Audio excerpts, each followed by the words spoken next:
기초부터 다지는 통계학 교과서 4장 분류 실습 부분을 살펴보겠습니다. 목차는 분류 기법을 소개하고 로지스틱 회귀 분석, 선형 판별 분석, 2차 판별 분석, 라이브 베이직, K 최근 접유세 순으로 살펴보겠습니다. 오늘은 범주형 반응 변수를 예측하는 분류 기법을 다룹니다. 즉, 주어진 데이터를 바탕으로 어떤 범주에 속하는지 예측하는 방법을 다루게 될 것입니다. 분류 기법의 응용 분야는 다양합니다. 우선 시장 급등락 예측에 활용할 수 있습니다. 또한 물품 구매 가능성을 분석하는 데 활용됩니다. 고객이 특정 상품을 구매할 가능성이 있는지 예측합니다. 그리고 자전거 대여 패턴 등의 예측에도 사용됩니다. 성능 지표로는 정확도를 주로 사용합니다. 또한 혼동 행렬을 통해 오분류의 패턴을 파악합니다. 그리고 불균형 클래스를 위한 특수 지표들도 사용합니다. 클래스 간 불균형이 있을 때 성능을 더 정확히 측정하기 위한 지표들입니다. 이제 실제 주식시장 데이터를 살펴보기 위해서 여러 라이브러리를 활용하여 분석할 것입니다. 우선 필수적인 데이터 처리 라이브러리인 넘파이와 판다스를 임포트했습니다. 시각화를 위해 맵플롯리 파이플롯과 서브플롯을 사용하고 통계 모델링을 위한 스탠모델스 API도 임포트했습니다. ISLP 패키지에서는 모델 스펙, 서머라이즈와 로드 데이터 함수를 불러왔습니다. 이 함수들은 데이터 로딩과 모델 요약에 필요합니다. 표에서 볼 수 있듯이 이 데이터는 2001년부터의 주식시장 데이터를 포함하고 있습니다. 연도인 레그1부터 레그5까지는 전일 대비 수익률의 지연 변수이므로 이전 시점인 어제와 그저께의 수익률 값을 현재 시점의 변수로 사용하게 됩니다. 볼륨은 거래량을 나타내고 투데이는 당의 수익률, 그리고 디렉션은 시장의 상승 또는 하락 여부를 나타냅니다. 표를 보시면 대부분의 날짜에서 시장이 상승했음을 알 수 있습니다. 2001년의 경우 0.381, 0.301 등의 수익률을 보였고 방향은 대부분 상승이었습니다. 이제 분류 모델 구현에 필요한 라이브러리들을 살펴보겠습니다. ISLP에서는 컴퓨전 테이블을 임포트해서 혼동 행렬을 생성하는 데 사용합니다. 또한 ISLP 모델에서는 컨트러스트 함수를 불러왔습니다. 사이클런 라이브러리에서 선형 판별 분석 즉 LDA와 2차 판별 분석 즉 QDA 알고리즘을 가져오며 각각 LDA와 QDA라는 별칭으로 사용할 수 있게 합니다. 이 두 방법은 판별 분석의 대표적인 기법입니다. 또한 라이브 베이지 분류기인 가우시안 MB를 라이브 베이지에서 불러왔고 K 최근접 이웃 분류기인 K 네이버 클래시피어를 임포트했습니다. 전처리를 위한 스탠다드 스케일러와 데이터 분할을 위한 트레인 테스트 스플릿 함수도 불러왔습니다. 마지막으로 로지스틱 회귀 모델인 로지스틱 리그레션을 리니어 모델에서 임포트했습니다. 이러한 라이브러리들을 활용하여 다양한 분류 모델을 구현하고 비교할 것입니다. 각 모델은 서로 다른 가정과 접근 방식을 가지고 있으며 데이터의 특성에 따라 성능이 달라질 수 있습니다. 이제 주식시장의 상승과 하락을 예측하는 다양한 분류 기법을 살펴보고 실제 S&P 500 데이터에 적용해 보겠습니다. 주식시장 데이터를 사용해서 시장 방향을 예측하는 방법을 살펴보기 위해서 분석에 사용할 주식시장 데이터, 즉 스마켓 데이터셋에 대해 살펴보겠습니다. 이 데이터셋은 2001년부터 2005년까지 총 1250일간의 S&P 500 주가지수 수익률 데이터를 담고 있습니다. 데이터셋에 포함된 특징 변수들은 다음과 같습니다. 첫째, 레그1부터 레그5까지의 변수는 이전 거래일의 백분율 수익률을 의미합니다. 예를 들어 레그1은 하루 전의 수익률, 레그2는 이틀 전의 수익률을 나타냅니다. 둘째, 볼륨 변수는 해당 일의 거래량을 나타냅니다. 단위는 10억 달러입니다. 즉, 이 값이 1이면 10억 달러 규모의 거래가 이루어졌다는 의미입니다. 셋째, 투데이 변수는 해당 일의 수익률을 나타냅니다. 수익률은 우리가 예측하고자 하는 변수와 밀접한 관련이 있습니다. 마지막으로 디렉션 변수는 시장이 상승인지 하락인지를 나타내는 범주형 변수입니다. 이 변수가 우리의 분류 모델에서 예측하고자 하는 목표 변수가 됩니다. 이제 변수 간의 상관관계를 분석해 보겠습니다. 스마켓 CORR을 통해 수치형 변수들 간의 상관관계를 계산했습니다. 이 분석을 통해 몇 가지 발견을 확인할 수 있었습니다. 첫 번째로 레그 변수와 오늘의 수익률 간 상관관계가 약한 것으로 나타났습니다. 이는 과거의 수익률이 오늘의 수익률을 예측하는 데 큰 도움이 되지 않을 수 있음을 시사합니다. 주식시장이 효율적 시장 가설에 가까워 과거 데이터로부터 미래를 예측하기 어려울 수 있다는 점을 보여줍니다. 두 번째로 유의미한 상관관계는 이와 볼륨 사이에만 존재합니다. 이는 연도가 증가함에 따라 거래량도 증가하는 경향이 있다는 것을 의미합니다. 이는 시장 참여자가 늘어나거나 거래 활동이 활발해지는 추세를 반영할 수 있습니다. 이러한 발견은 주식시장 방향 예측이 쉽지 않을 수 있음을 시사합니다. 하지만 다양한 분류 알고리즘을 적용하여 이러한 어려운 예측 문제에서도 어느 정도의 성능을 얻을 수 있는지 확인해 보겠습니다. 이제 거래량 데이터를 시각화하여 살펴보겠습니다. 코드를 통해 시간에 따른 거래량 변화를 그래프로 나타냈습니다. 스마켓 시각화 결과를 통해 알 수 있는 것은 첫째, 시간이 지남에 따라 거래량이 증가하는 추세가 뚜렷하게 나타나고 있습니다. 2001년부터 2005년까지 S&P 500의 거래량이 전반적으로 증가했음을 알 수 있습니다. 시장 참여자가 늘어나고 주식시장의 규모가 커졌다는 것을 의미합니다. 둘째, 이 결과는 앞서 살펴본 이와 볼륨 사이의 상관관계를 시각적으로 확인해 주는 것입니다. 그래프를 통해 두 변수 간의 양의 상관관계를 직관적으로 이해할 수 있습니다. 거래량의 증가 추세는 주식시장의 활성화와 투자자들의 참여 증가를 보여주는 지표입니다. 이제 주식시장 방향 예측을 위한 첫 번째 모델 로지스틱 회귀 분석에 대해 살펴보겠습니다.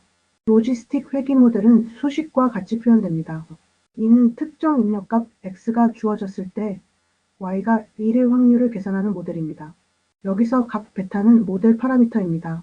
이 모델은 반응 변수가 이진일 때 사용하는 대표적인 분류 기법입니다. 우리의 경우 디렉션 변수가 상승과 하강의 두 가지 값만 가짐으로 적합한 모델입니다. 코드를 살펴보면 먼저 얼리버스의 분석에 사용할 변수들을 지정합니다. 투데이 디렉션 이어 변수를 제외한 모든 변수를 사용합니다. 투데이는 예측하고자 하는 당일 수익률과 직접 관련이 있으므로 예측 변수로 사용하지 않습니다. 그 다음 모델 스펙을 통해 모델 디자인을 설정하고 P-트랜스폼으로 데이터를 변환합니다. 디렉션이 업인 경우를 1로, 그렇지 않은 경우를 0으로 변환하여 목표 변수 y를 생성합니다. 마지막으로 스텝 모델즈 라이브러리의 GLM 함수를 사용하여 로지스틱 회귀 모델을 적합하고 서머라이즈 함수로 결과를 요약합니다. 로지스틱 회귀 분석 결과에서 몇 가지를 발견할 수 있습니다. 첫째, 모델에서 레그의 변수가 가장 높은 유의성을 보였습니다. P값이 0.145로 다른 변수들에 비해 상대적으로 낮은 값을 나타냈습니다. 비록 일반적인 통계적 유의 수준인 0.05보다는 높지만 다른 변수들에 비해 상대적으로 중요한 예측 변수로 나타났습니다. 둘째, 레그일의 음수 계수는 부정적 자기상관을 시사합니다. 어제의 수익률이 높으면 오늘의 수익률이 낮아지는 경향이 있고 반대로 어제의 수익률이 낮으면 오늘의 수익률이 높아지는 경향이 있다는 것을 알 수 있습니다. 셋째, 전반적으로 예측 변수들의 유의성이 낮아 시장 방향 예측이 어려울 수 있음을 알 수 있습니다. 이는 앞서 상관관계 분석에서도 언급했던 내용과 일맥상통합니다. 넷째, P값은 실제 연관성에 대한 증거가 약함을 나타냅니다. 즉, 통계적으로 유의한 관계를 찾기 어려울 수 있습니다. 이제 학습된 로지스틱 회귀 모델을 사용하여 예측을 수행해 보겠습니다. 코드를 살펴보면 리졸트 프리딕트 함수를 사용하여 각 관측치에 대한 상승 확률을 계산했습니다. 이 확률 값을 기반으로 클래스 레이블을 생성하기 위해 먼저 모든 레이블을 다운으로 초기화하고 확률이 0.5를 초과하는 경우에만 업으로 변경했습니다. 이 예측 과정에서 세 가지 단계를 거쳤습니다. 첫째, 각 관측치에 대한 예측 확률을 생성했습니다. 이 확률은 해당 날짜의 시장이 상승할 가능성을 나타냅니다. 둘째, 임계값인 0.5를 사용하여 클래스 레이블로 변환했습니다. 확률이 0.5를 초과하면 업, 그렇지 않으면 다운으로 분류했습니다. 이 임계값은 필요에 따라 조정할 수 있으며 임계값을 변경하면 분류 결과가 달라질 수 있습니다. 셋째, 혼동 행렬을 사용하여 모델의 성능을 평가했습니다. 혼동 행렬은 실제 클래스와 예측 클래스 간의 관계를 보여주는 표로 모델의 정확도, 정밀도, 재현율 등을 계산할 수 있습니다. 이러한 예측 결과를 통해 모델의 성능을 평가하고 필요에 따라 모델을 개선할 수 있습니다. 또한 다른 분류 알고리즘과 비교하여 가장 적합한 모델을 선택할 수 있습니다. 모델의 성능을 더 정확하게 평가하기 위해 데이터를 훈련 세트와 테스트 세트로 분할하겠습니다. 코드를 보시면 2001년부터 2004년까지의 데이터를 훈련 세트로 2005년 데이터를 테스트 세트로 분리했습니다. 이는 시계열 데이터의 특성을 고려한 분할 방법으로 과거 데이터로 모델을 학습하고 미래 데이터로 예측 성능을 평가하는 현실적인 접근 방식입니다. 이와 같은 분할 방식에 고려해야 할 점은 세 가지입니다. 첫째, 데이터를 시간 순서에 따라 분할함으로써 데이터 누수를 방지합니다. 즉, 미래 정보가 과거 예측에 영향을 미치지 않도록 합니다. 둘째, 훈련 데이터만으로 모델을 학습하고 테스트 데이터로 평가함으로써 모델이 새로운 데이터에 얼마나 잘 일반화되는지 확인할 수 있습니다. 셋째, 이 접근법은 모델의 예측력에 대해 더 현실적인 평가를 제공합니다. 실제 투자 상황에서는 과거 데이터를 바탕으로 미래를 예측해야 하기 때문입니다. 이러한 훈련 테스트 분할은 모델의 과적합을 방지하고 실제 예측 성능을 더 정확하게 평가하는 데 도움이 됩니다. 이제 훈련 데이터와 테스트 데이터를 사용하여 로지스틱 회귀 모델을 학습하고 평가해 보겠습니다. 코드 첫 부분에서는 훈련 데이터를 사용하여 모델을 학습합니다. X트레인과 Y트레인 변수에 각각 특성과 목표 변수를 할당하고 GLM 함수를 사용하여 이중 분류 모델을 적합했습니다. 코드 후반부에서는 학습된 모델을 사용하여 테스트 데이터에 대한 예측을 수행합니다. Result Predict 함수를 통해 테스트 데이터의 각 관측치에 대한 상승 확률을 계산했습니다. 그리고 앞에서와 마찬가지로 0.5를 인계값으로 사용하여 클래스 레이블을 생성했습니다. 이 과정을 통해 모델이 훈련 데이터에는 잘 맞지만 테스트 데이터에서는 성능이 저하될 수 있는 과적한 문제를 확인할 수 있습니다. 또한 훈련 데이터와 테스트 데이터 간의 성능 차이를 분석하여 모델의 안정성과 일반화 능력을 평가할 수 있습니다. 이제 테스트 데이터에 대한 모델의 성능을 평가해 보겠습니다. 코드에서는 ISLP 패키지의 컨퓨전 테이블 함수를 사용하여 혼동 행렬을 생성했습니다. 이 혼동 행렬은 실제 클래스와 예측 클래스 간의 관계를 보여주는 표입니다. 테스트 정확도는 48%로 나타났습니다. 즉, 모델이 훈련 데이터의 패턴을 잘 학습했지만 이러한 패턴이 테스트 데이터에서는 유효하지 않을 수 있습니다. 또한 저조한 성능은 주식시장 방향 예측에 어려움을 보여줍니다. 물론 분류 모델을 개선하거나 다른 분류 알고리즘을 시도해 볼 필요성이 있습니다. 더 많은 특성 변수를 추가하거나 피처 엔지니어링을 통해 예측력을 향상시킬 수도 있습니다. 그리고 레그일의 음수 계수는 부정적 자기상관을 시사합니다. 즉, 어제의 수익률이 높으면 오늘의 수익률이 낮아지는 경향이 있고 반대로 어제의 수익률이 낮으면 오늘의 수익률이 높아지는 경향이 있다는 것을 의미합니다. 이제 로지스틱 모델의 예측 성능을 테스트해 보겠습니다. 우리는 레그일과 레그이라는 두 개의 예측 변수만 사용했습니다. 이 변수들은 주식시장에서 전날과 전전날의 수익률을 의미합니다. 마치 어제와 그제의 날씨를 보고 오늘 날씨를 예측하는 것과 비슷하다고 생각하시면 됩니다. 앞에서와 마찬가지로 모델 스펙은 MS로 사용하겠습니다. 두 번째 줄 트랜스폼을 통해 선택된 변수들로 데이터를 변환합니다. 세 번째 줄에서는 데이터를 훈련용과 테스트용으로 나누고 있습니다. 기계도 사람과 마찬가지로 공평하게 평가하기 위해 시험 전에 문제집으로 공부하고 실제 시험을 보는 것과 같습니다. 네 번째 줄부터는 로지스틱 회귀 모델을 정의하는 부분입니다. GLM은 일반화 선형 모형의 약자이고 바이노미얼 패밀리를 사용한 것은 결과가 상승 또는 하락의 두 가지 경우만 있기 때문입니다. 다섯 번째 줄에서는 핏을 통해 모델을 훈련 또는 적합시키는 과정입니다. 여섯 번째 줄에서는 훈련된 모델로 테스트 데이터에 대한 예측을 수행하는 것을 보여주고 있습니다. 이 예측을 통해 확률 값을 출력합니다. 일곱 번째 줄을 통해 모든 예측을 기본적으로 하락으로 설정한 것을 알 수 있습니다. 마지막 줄은 모델이 예측한 확률이 50%보다 크면 예측을 상승으로 바꾼다는 의미입니다. 즉, 0.5를 기준점으로 상승과 하락을 구분하는 것입니다. 이제 선형 판별 분석에서 한 단계 더 나아가 2차 판별 분석에 대해 살펴보겠습니다. QDA는 LDA와 유사하지만 한 가지 차이점이 있습니다. LDA는 모든 클래스가 동일한 공분산 행렬을 공유한다고 가정하는 반면 QDA는 각 클래스에 대해 별도의 공분산 행렬을 허용합니다. 코드를 살펴보면 리니어, 디스크리미넌트 어널러시스를 임포트하고 스토어 코베리언트 트루 옵션을 사용하여 공분산 행렬을 저장했습니다. 그리고 훈련 데이터로 모델을 학습했습니다. QDA의 장점은 클래스의 분산이 다를 때 LDA보다 더 유연하다는 것입니다. 주식시장 데이터와 같이 클래스별로 변동성이 다를 수 있는 경우 QDA가 더 적합할 수 있습니다. 예를 들어 상승장과 하락장의 변동성 패턴이 다르다면 QDA가 이러한 차이를 더 잘 모델링할 수 있을 것입니다. 이제 LDA의 또 다른 구성 요소인 사전 확률을 살펴보겠습니다. LDA 프라이어를 통해 각 클래스의 사전 확률을 확인할 수 있습니다. 이 값들은 훈련 데이터에서 각 클래스의 비율을 나타냅니다.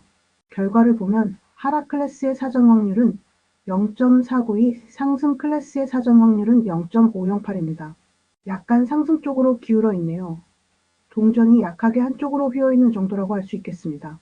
여기서 사전 확률은 크게 두 가지 의미가 있습니다. 첫째, 훈련 데이터에서 각 클래스의 비율을 반영합니다. 이 값은 훈련 데이터에서 직접 계산된 것으로 클래스 불균형 정도를 보여줍니다. 둘째, 새로운 데이터 포인트에 대한 예측 시 이사전 확률이 고려됩니다. 베이지 정리에 따라 사전 확률과 가능도를 결합하여 사후 확률을 계산합니다. 이 경우 두 클래스의 비율이 거의 비슷하게 약 50대 50입니다. 사전 확률이 예측에 미치는 영향은 미미할 것입니다. 하지만 클래스 불균형이 심한 경우 사전 확률은 예측 결과에 상당한 영향을 미칠 수 있습니다. 이제 LDA의 핵심 구성 요소인 선형 판별 분석을 살펴보겠습니다. LDA 스케일을 통해 LDA의 선형 판별 벡터를 확인할 수 있습니다.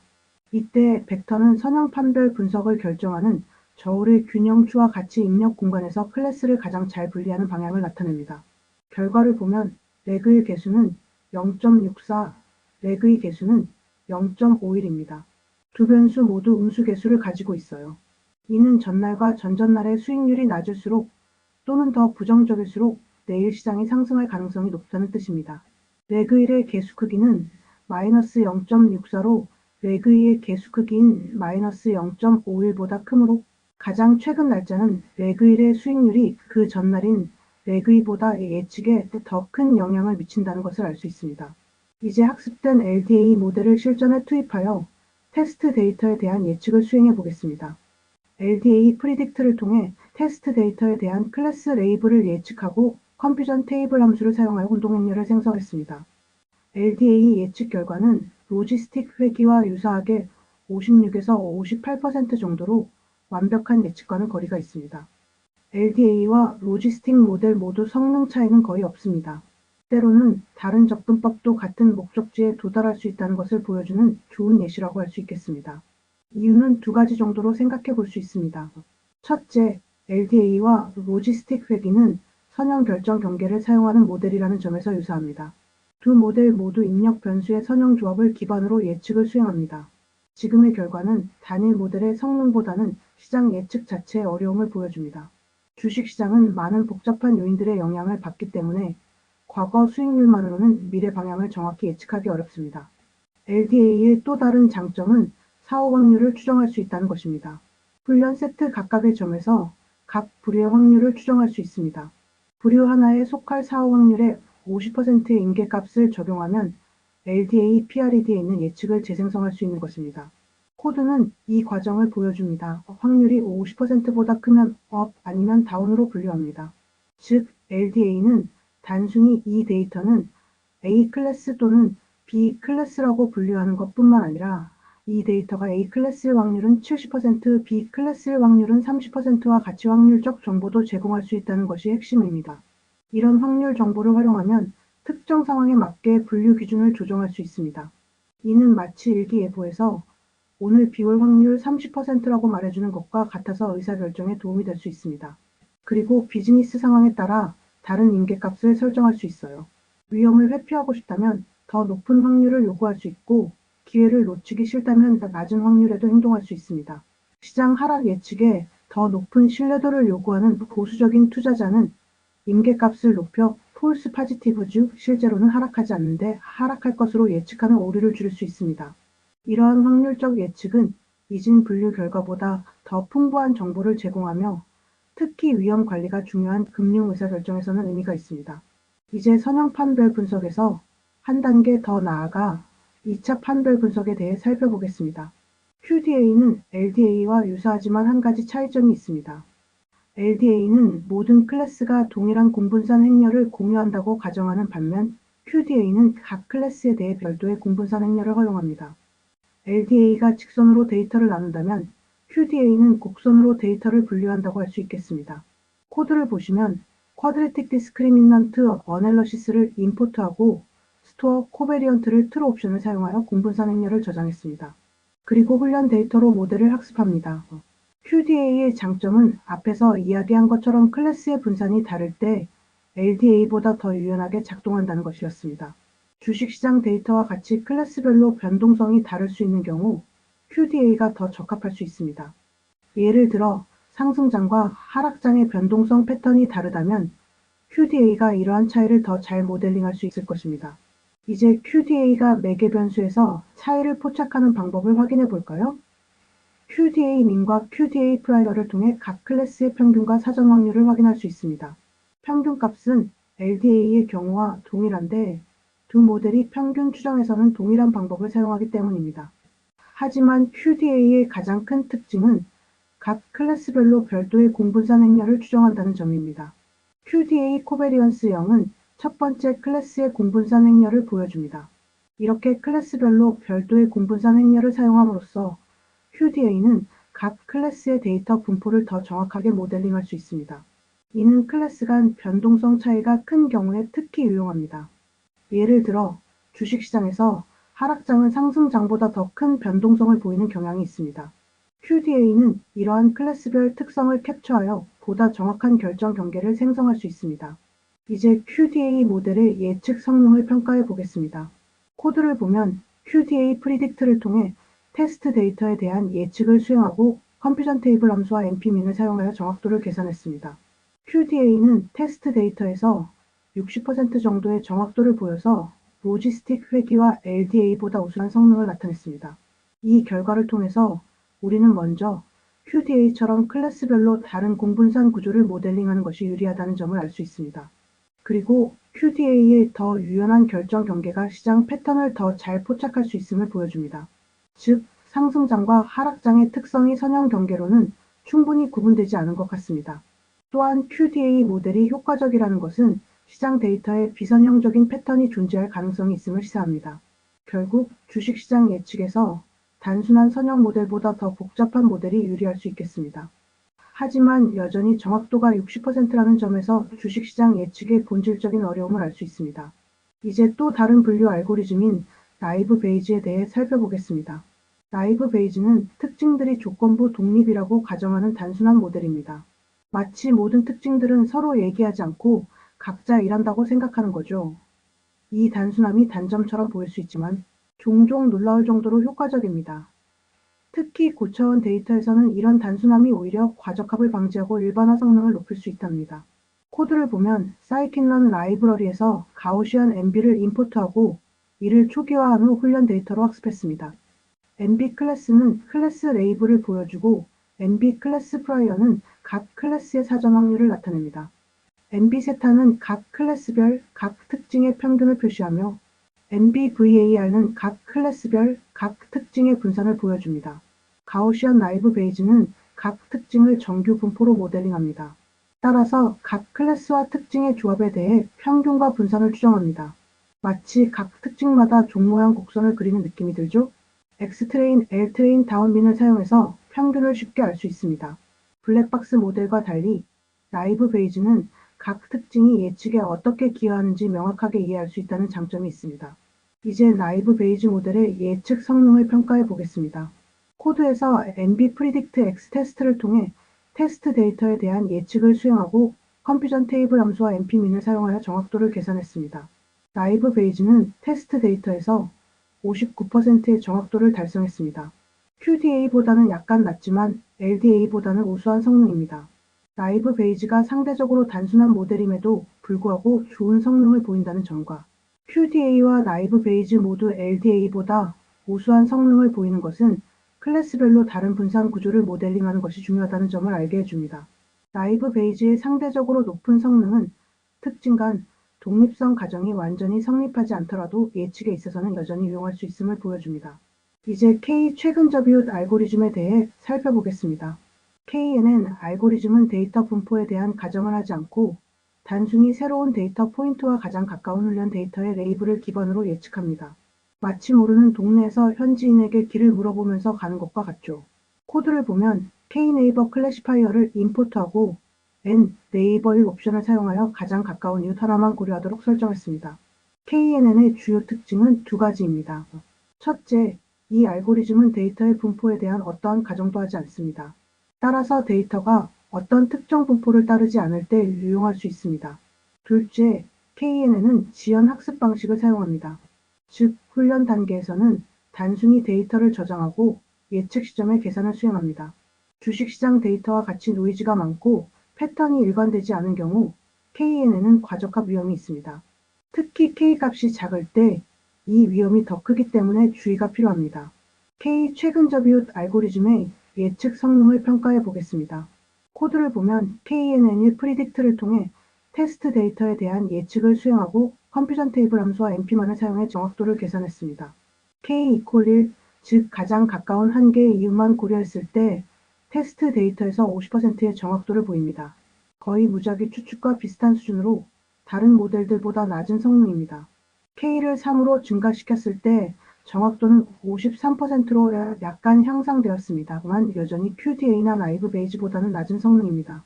K값에 따라 성능이 달라지는 이유는 K가 1일 때는 모델이 훈련 데이터의 노이즈에 민감해지기 때문입니다. 즉, 특이값이나 무작위 변동에 쉽게 영향을 받을 수 있습니다. K를 3으로 증가시키면 여러 이웃의 투표를 통해 예측함으로 노이즈에 대한 경고성이 증가합니다. 이는 일종의 앙상블 효과를 제공하여 모델의 안정성을 향상시킵니다. 한 명의 이웃보다 3명의 집단 지혜가 조금 더 나은 결과를 제공하지만 여전히 다른 모델들에 비해서는 성능이 부족하다고 하겠습니다. 이번에는 KNN 알고리즘을 다른 데이터셋에 적용한 사례에 대해 알아보겠습니다. 캐러밴 데이터셋은 보험 가입 예측을 위한 인구 통계학적 특성을 가진 대체 데이터셋입니다.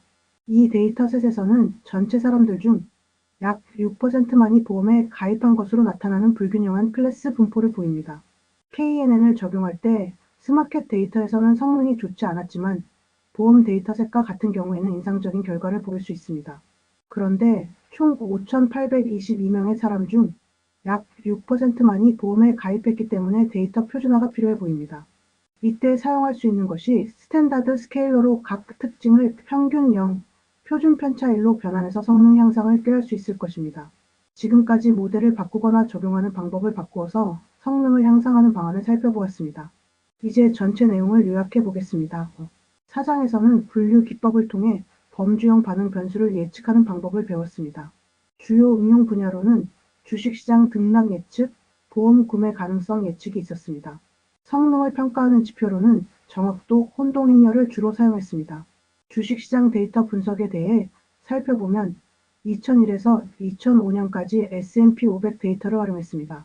주요 변수로는 레그 1에서 레그 5, 즉 지연 수익률, 볼륨, 즉 거래량, 당일 수익률의 상승 및 하락이 있었습니다.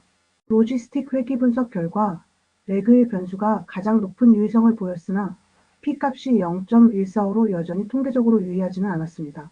부정적 자기상관이 있어서 상승하는 날이 이어지면 하락하는 경향이 발견되었습니다. 레그 1, 레그 2만 사용하는 단순화 모델에서는 테스트 정확도가 56%였습니다. 선형판별 분석에서는 시장 상승 시 전날 수익률이 주로 부정적인 경향을, 하락 시 긍정적인 패턴을 보였습니다. 레그 1이 레그 2보다 영향력이 더 컸습니다. 테스트 정확도는 56에서 58% 정도였습니다. 2차 판별 분석, 즉 QDA는 각 클래스에 대해 공분산 행렬을 따로 사용하는 방법으로 테스트 정확도가 60%로 가장 높은 성능을 보였습니다. 라이브 베이지 모델은 특징들의 조건부 독립성을 가정하며 테스트 정확도는 59%였습니다. K 최근 접이웃 방법에서는 K1일 때 50%의 정확도를, K3일 때 53%의 정확도를 보였습니다. 이러한 알고리즘은 데이터 표준화와 같은 전처리가 필요한데 우리는 캐러밴 보험 데이터셋을 통해 구체적으로 살펴보았습니다. 종합해보면 QDA와 라이브 베이지가 가장 좋은 성능을 보였고, 이는 주식시장 데이터에서 클래스별로 다른 분산 구조를 모델링하는 것이 중요함을 나타냅니다. 하지만 모든 모델의 정확도가 매우 높지는 않았는데 이는 주식시장 예측의 어려움을 나타냅니다. 들어주셔서 감사합니다.